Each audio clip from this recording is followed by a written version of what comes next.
All genetic engineering experiments today begin with some pre-existing biological sample that is already competent for translation and transcription. Usually that sample is a cell, like E. coli, yeast, or mammalian cells. Alternatively, that sample could be a reconstituted in vitro system made from transcription and translation proteins and RNAs that were isolated from some cell. Regardless, there are core central dogma processes that must be present to have a biological system. When we speak of a chassis, we are referring to this sample that provides the central dogma processes.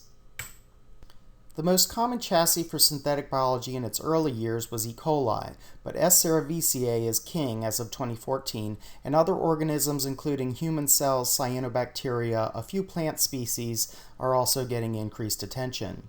Additionally, in vitro systems are becoming very popular due to their utility in rapid prototyping by avoiding the need for time-costly transformation steps. The chassis provides transcription and translation, and it also sets the initial state of the biochemical system, including all its metabolites. For the cell-based chassis, they also provide stable replication of the DNAs.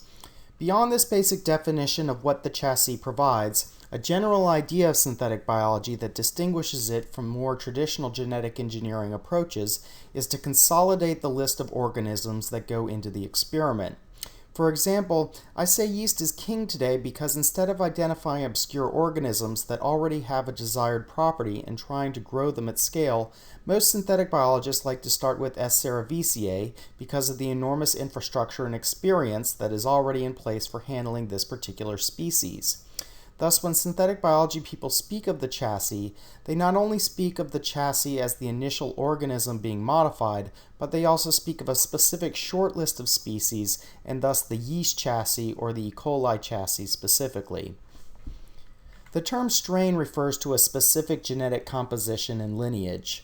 When you put a custom-designed plasmid DNA into a common lab strain of E. coli, the E. coli strain was the chassis, but what you have constructed is a unique and specific strain.